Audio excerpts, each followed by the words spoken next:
Hey guys, welcome back to my channel. My name is Jen if you're new here. I'm a homeschooling mom of 6 kids and we are currently in our 9th year of homeschooling. And in today's video, I actually thought I would talk about something that it's probably the question I've been asked the most. I've been on YouTube for quite a long time. I haven't really been doing dedicated homeschool videos until fairly recently. I would share snippets here and there throughout the years, but it was more like day in the life type videos, not so much like sit down things. So a lot of times, you know, you get questions and stuff and it's kind of hard to answer them in just, you know, a moment here and there. So I thought that this would be the perfect opportunity now that I'm kind of focusing more on homeschooling content and education and all that kind of stuff to answer this question. Throughout the years, just in kind of showing, you know, our everyday life here and there, people always commented on how, you know, they would see my kids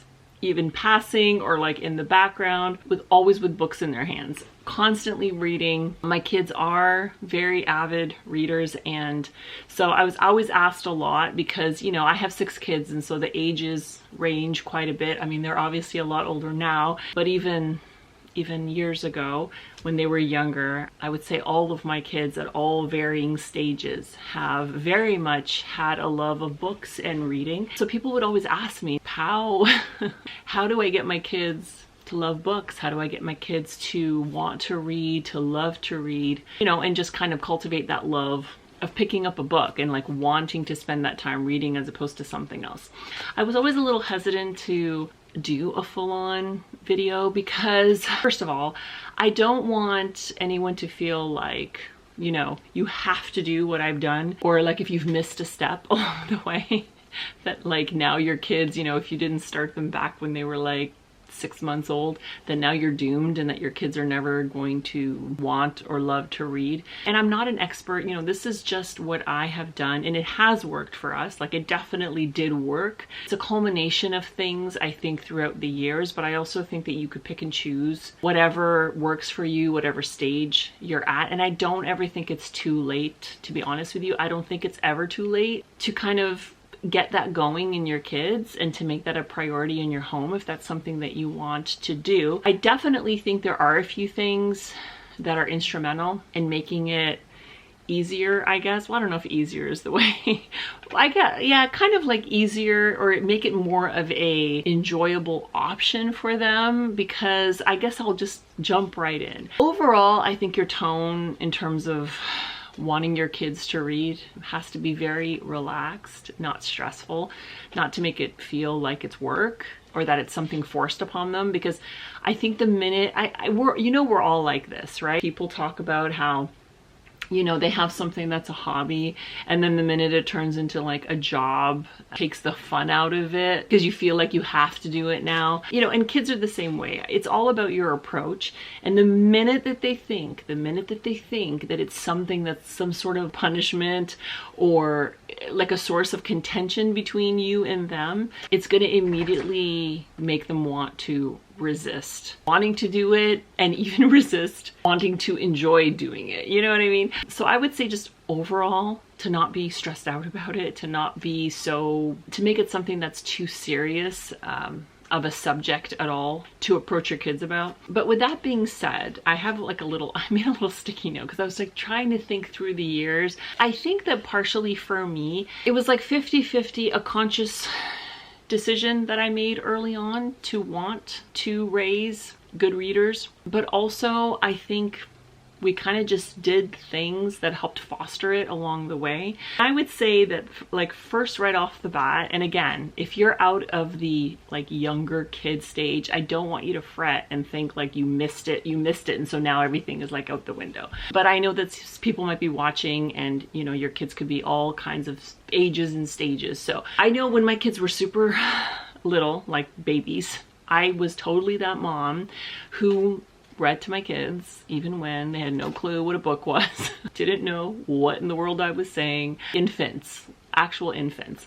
I early on made it a habit to read to them every single day. Just the little board books, and I just wanted them to get sort of accustomed to what a book was, what a book looked like, the sort of routine of hearing me or their dad read a book to them. We instituted, you know, bedtime stories very early on, but even aside from that, like during the day, we would be reading constantly. So I do think there's value in the earlier that you can do that, it's obviously going to help you in the end. But along with that also was just having books accessible as much as possible. And here's the thing, books are really expensive. Like they're really, I mean, they can be really expensive. Kids' books could be really expensive.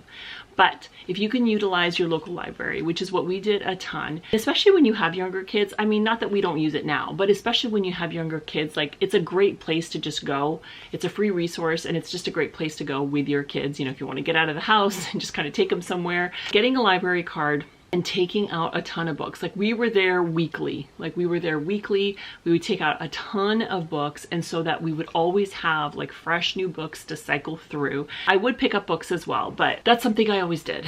And so, you know, and kind of made it a big deal to go to the library, fun little outing we would do. And then, you know, from the very start, and I think maybe this is where, you know, in general, sometimes parents kind of like, I don't know, kind of get off the track a little bit, but when you think about like when your kids are little and you're reading the books or buying the books, right? You're getting all the things that kids like, you know, animals and shapes and colors. And yes, there's like this element of teaching them. But the reason why that appeals to kids is because that's just stuff they enjoy. I think we kind of forget that as our kids get older. I mean, I know I love to read, but if I pick up something that is of no interest to me at all, if it's a story I start reading and I am not into it and I am not interested at all, like I don't want to read the book. As much as I love to read, I have picked up books that I did not enjoy and just did not finish them and put them aside. And so our kids are going to be no different than that. And so I think figuring out what their interests are, figuring out what they like, and it may not be, you know, they may not be reading classics at the start. There may not be a lot of Charles Dickens going on at the beginning, but the whole point, again, is to make it fun, to make it something that they enjoy, that they look forward to doing. It doesn't matter what it is. You know, if that means that you're picking up comic books, books about their favorite game or their favorite TV show, or maybe a favorite sports figure or musician, whatever it is, honestly, don't be too picky about it. Within reason of course, you want it to be like appropriate. But aside from that, I'm all about my kids just finding what they enjoy and reading about it.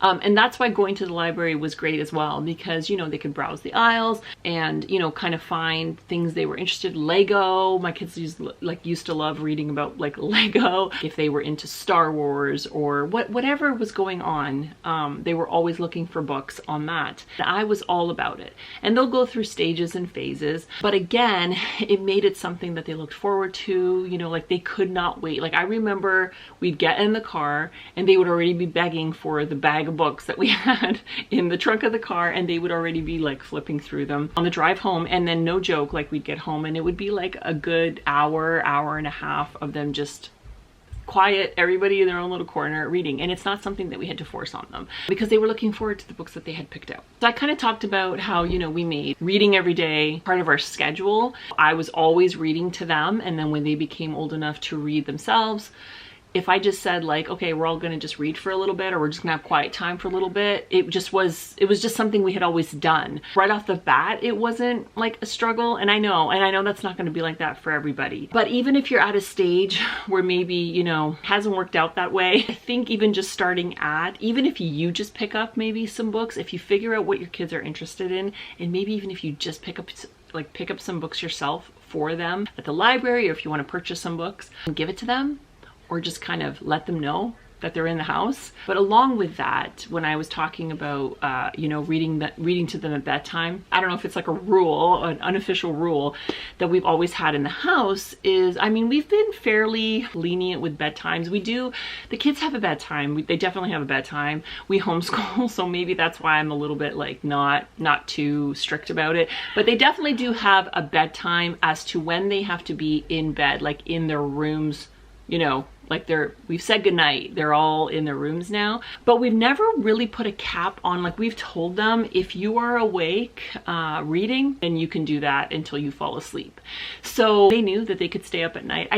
I never wanted to do anything to take away opportunities and moments for them to read. And I know for myself, you know, like I love ending the night reading a book. It kind of helps relax me, kind of like, you know, kind of helps me to sort of get into the zone of wanting to fall asleep. And I've always kind of been like that. So I know that for a lot of kids it's the same. And I think too, especially after having like a hectic day and a busy day at school and playing and sports and all the things they do, I think it is a great way to help them relax and calm down and kind of decompress before they go to sleep. And so again, I mean, you know, obviously you have to do what works for you, but we always encourage that they, you know, they read before bed, and as long as they're being quiet and they're not disturbing, because you know our kids share rooms and they're not disturbing anyone else. They usually have, usually we have it set up so there's like little lamps, you know, that they each have. They can stay up as late as they want reading, and that's just, I mean, that's okay at our house. I'm always happy when I walk in and I see them laying there with their little books out. Like, I love that. And then again, you know, in terms of getting books from the library or buying books now, one thing we've utilized a lot as well, because we've been doing this for so long and now my kids are, you know, a lot older. We do still go to the library, but to be honest with you, we don't make as many trips to the library as we used to. And that's mostly because we're at the point now where we go to the library and my kids are constantly like saying to me, I feel like I've read all these series before. Now, they haven't read every book at the library, obviously, but it's kind of like if it hasn't interested them by now, it's probably just not something they're interested in. But we've had our time of doing that for sure. If you want to kind of have books more permanently in your home, you know, and not spend as much money, is to go to secondhand shops, you know, Goodwill, Value Village. The amount of books that we have found from there over the years is insane. We have books all over. Like my kids have their own like bookshelves and book stashes in their bedrooms. And then we have like 2 big bookshelves in our family room, plus whatever we have in our schoolroom. I have my own books in my room. Like we have books all over. But I would say 3/4 of the books that we have come from a secondhand shop. And everything from like chapter books to fiction, nonfiction, you know, just books like animal books, geography books, like all kinds of things. And it's just a quick and easy and like fairly easy and inexpensive way to have books in your home. And I guess that's kind of my next point. Now, not everybody wants to have shelves and shelves and shelves of books, or maybe you don't have the space, but having books accessible, I find like if they're there, you know how like they say if you want to stop snacking, you know, don't keep the snacks in the pantry, like don't keep them in the kitchen, don't buy them. It's kind of like the reverse. It's like that. If you want to encourage the reading and sort of, you know, up the chances that your kids may actually go pull a book off a shelf, then you have to have the books, you know. So it doesn't have to be hundreds and hundreds of books. I just, you know, I'm a book lover, and because my kids are book lovers, we are all about all the books. But just in general, having books, you know, here and there, even if it's just a few on a coffee table, or maybe have like one little bookshelf with books, having them some that they can keep in their rooms, then it's like in their face, kind of reminding them it's like there, because they may not on their own come to you and say, you know what, Mom, I would really like it if you bought me a book. Like maybe they're not at that point to do that on their own, but you're kind of like enticing them with the books around. And I'm kind of joking, but I'm being for real. There's nothing better like than when I see my kids, you know, say or act like they're bored. Within minutes, they're sitting on the couch and they've grabbed a stack of books and they're going through books because they're there. Do you know what I'm saying? So if you're able to fill your home to any degree of books for your kids to be able to grab about all kinds of things, it's just great. I just find that really helps a lot. Now, modeling reading is also another thing. And I think a lot of times maybe we may want our kids to be readers, but maybe we're not readers. And it's really like anything else, you know, as more than you saying it to them or asking them to do something, they are going to be taking cues from what they see you doing or not doing. I've always been a big reader and book lover. Now, that being said, I have gone through stages though. Like when I was in the early stages of motherhood where I had like 4 kids under, you know, the age of 6, there wasn't a lot of time to read, but my kids did see me read. You know, I probably wasn't reading nearly as much as I do now, but the whole point is that as opposed to always grabbing for something else, to let your kids see you grabbing for a book, especially now. I mean, you know, we're all guilty of it, and I'm including myself, so I'm not calling anybody out. But it's so easy nowadays for us to just pull for our phones or turn the TV on, you know, all that kind of stuff, as opposed to grabbing a book. And then we expect that our kids are not going to do the same thing. So I would say trying to model that as much as possible. And then in terms of screens, and I know this is like because again, I don't want anyone to feel like I'm like, oh, look at me, look how wonderful I am, or look how perfectly I have not, okay? But I'm just going to be blunt and say that if your kids have 24-hour a day access to screens, if everywhere they turn, there's a screen on, and there's a TV on, and that is just like always an immediate option for them when they're looking for something to do, most likely reading is not going to be their first choice. Like, let's be honest, it's just not. So something we did, and I don't know if it was, and this is what I mean, screens for us was like a whole other topic. It wasn't necessarily that we did things this way to get them to read, but it kind of went hand in hand. I guess what I'm trying to say is I've just been extra conscious of the effects of like having screens on and available to my kids all the time. I've just been very careful about that. And again, you do you. And even with me saying that, you know, somebody else could have a different idea of what that even means. For us, that means that we've never just had the TV on all the time. We just don't. Like, we have very designated times in our house to this day when screens are on and screens are permitted. Like I said, I have a 6-year-old all the way up to an 18-year-old. But that's just been the norm in our house. So am I saying that there's never been pushback? No. But not that much, because it's not like it just happened. It's just been our family culture, if you kind of want to call it that. Yeah, we just never had the TV on all day where it was just like running constantly in the background. My kids have never had like TVs in their rooms. They were never, and again to this day, never able to just like walk in and turn the TV on when they felt like it and wanted to, or grab a device and just use it whenever. We've been pretty strict about all that kind of stuff. We have very designated times for that pretty much throughout the day, whether we're homeschooling or not. Like even in the summer months, the TV is not on. It's really not. Unless I have like one of those scenery, you know, those YouTube scenery things on, it's just not on. We usually, it's like right up until almost after dinner and baths and stuff that the kids have screen time. And that's just kind of how it's always been. Let me just say, I'm the queen running out of space on a disc when I'm filming. And it's like I knew it was gonna happen and I just winged it anyway, and it happened. But I think I kind of got things back in position. I was just talking about screens, and I know it's kind of a touchy subject. I'm not calling anybody out or throwing anyone under the bus. I'm just trying to give you guys an answer to what worked for us. And I really think that there's a correlation to that. In general, I think, you know, we've gotten to the point where it's just easier to have our kids occupied with the screen, you know, than have to listen to them talk about how bored they are and then try to figure out something else for them to do. But the long-term sort of payoff of that, even though in the moment it can be tough, I'm going to say it's not like I've never caved. Like, it's not like I've never been at the point where I've, you know, gone outside my own rules of the house and just sort of, I needed a break, or I needed a breather, or I needed to go do something, and I turned the TV on. It's happened,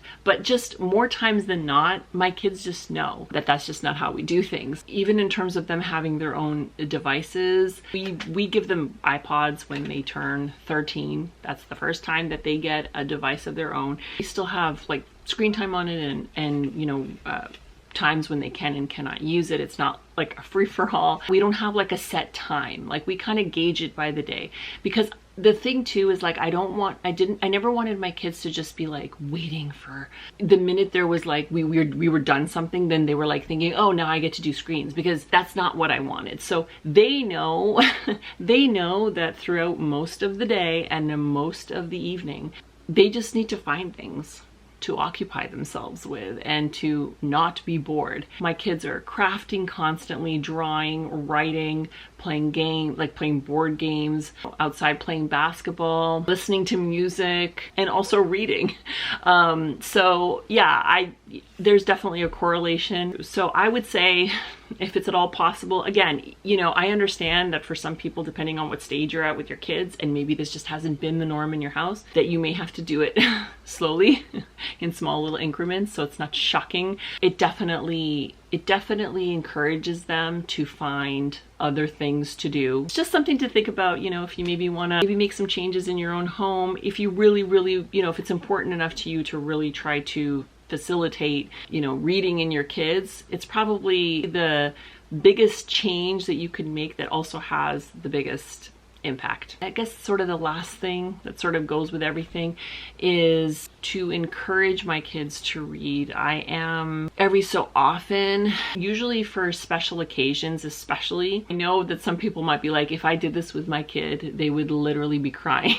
But gifting my kids books, like for their birthdays and Christmas and various holidays, my kids adore that. In fact, they'll write it on their lists that they want books in certain series and maybe like the next book in a series or something like that. So there's constantly like this fresh sort of rotation of books coming in, because I guess that's the other thing too is, and that's why, again, the library or something like Goodwill, if you don't want to be buying the books all the time, I usually save that for like what I said. If I know there's like a specific series that my kids like, or it's like a special occasion, then that's usually when I like buy the books. Well, buy the books like from the bookstore, you know, brand new. And I make it a big deal. Like, that's the thing. Like, even just going to the store, even early on, like I said, going to the store or going to Goodwill or, you know, whatever, I would make it like a big deal, like that it was like a treat for them to get a book. And that's kind of how they've always felt about it. And so now they ask for books. Just making it a big deal in general. I mean, honestly, here's the thing. Anything that we find important, anything that we want to make a focus in our home, in our lives, we will find a way to do that, right? We will make those things a big deal. We will make them appealing and that it's something fun. So if raising your kids to be avid readers, having a love for reading is something that's like super important to you, then I would say, you know, try maybe a couple of these things. And maybe in the comments, if, you know, anybody has some ideas that they could share as well for things that they've done with their own kids, I would love to hear that as well. But, you know, in general, that's just what we've done around here. It's worked. And, you know, I would say no stress. Obviously, we don't want to add the stress onto our kids, but even just for you, you know, no stress. At the end of the day, if your kids don't absolutely adore reading, it's not the end of the world, right? It could be worse. You kind of have to put it into perspective too. I know we have these hopes and dreams for what our kids are going to be like and how they turn out. I will admit, like, I am proud and I am happy. That is something that is a big part of my kids' lives. I do love seeing them love reading. Then again, you know, would it be the worst thing in the world if they didn't? Probably not. So I'm just saying, you know, to anybody watching, I hope that you can get something from this video that's helpful, but try not to stress out.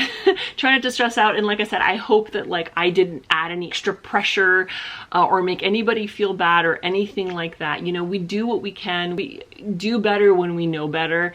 And you got to work with what you have. That's why I said that it was always like hesitant for me to sit down and say like, this is what I did and this is what I think you should do. Because that's not how I look at it. It's what worked for us. It's what we did in our house. It's what we did with our kids. It's what worked with our family, but it may not work for yours and it may be different for yours, and that's okay. I hope you guys enjoyed this video. Hopefully something I said was helpful. If you have anything else to share or add, I would love to kind of have that conversation in the comments. If you're new, I would love it if you subscribed. I do all kinds of homeschooling content. So if you're into that, if you like that, I would love it if you subscribed. You can follow me on Instagram as well. It's ModernMom4Life there. I would appreciate a thumbs up. It really helps out my videos. And I hope you guys are doing great. See you again next time. Bye.